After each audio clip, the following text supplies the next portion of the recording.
The claim that America wouldn't exist without slavery is a popular rhetorical device, but it collapses under even mild scrutiny. Every single nation on earth that has ever achieved wealth or power did so on the back of some form of exploited, coerced, or unpaid labor at some point in its history. Whether it was Roman slaves, Irish indentured servants, Chinese coolies building American railroads, or serfs across medieval Europe. Singling out American slavery as the singular foundation without which the country wouldn't exist is selective moral bookkeeping. The United States in 1860 had a GDP roughly equal to that of Russia or Spain, respectable, but hardly the engine of the world.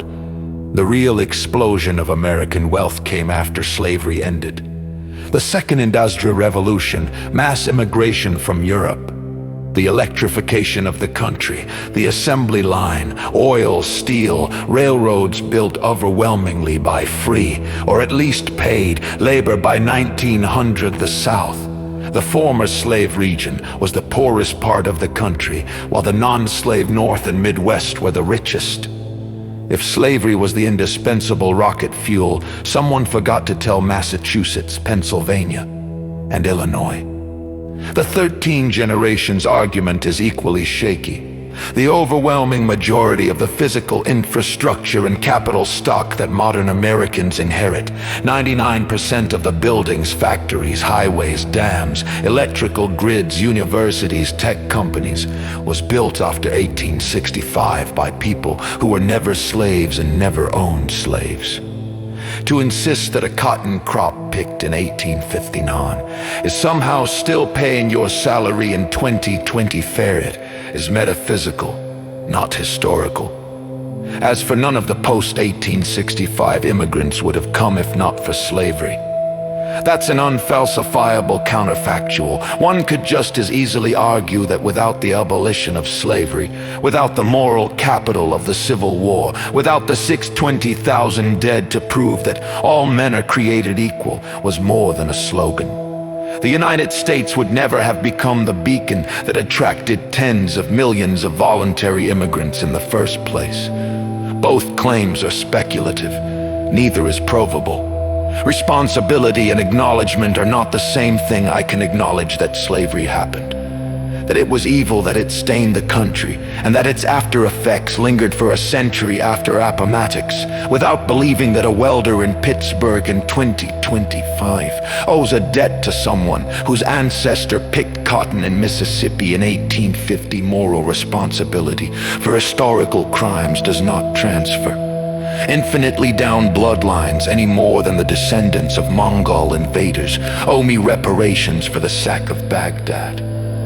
The Germany analogy is popular, but inapt Germany teaches the Holocaust relentlessly because it happened in living memory, was carried out by the state in the name of the nation, and was ended by foreign armies. American slavery ended 160 years ago. Was ended by Americans themselves at the cost of more American lives than all other wars combined. And the direct perpetrators and direct victims are long dead. Modern Germany does not pay reparations to the great-great-grandchildren of Holocaust victims either. It paid reparations to survivors and to Israel in the 1950s and 1960, and then closed the account. If the goal is simply acknowledgement, then acknowledge slavery was a monstrous evil.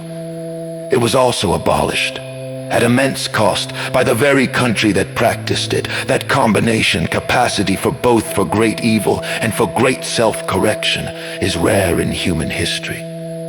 Most slave societies simply kept going until external forces or economic obsolescence ended the institution. America tore itself apart to end it. That's part of the story too. Demanding endless shame from people who had no hand in the crime and offering billion-dollar transfers from people who had no hand in the crime doesn't look like healing. It looks like a perpetual grievance machine whose fuel is the deliberate cultivation of historical guilt in one group and historical resentment in another. Truth does heal. but truth includes the whole timeline, not a carefully curated excerpt designed to leave one group permanently humiliated and another permanently aggrieved.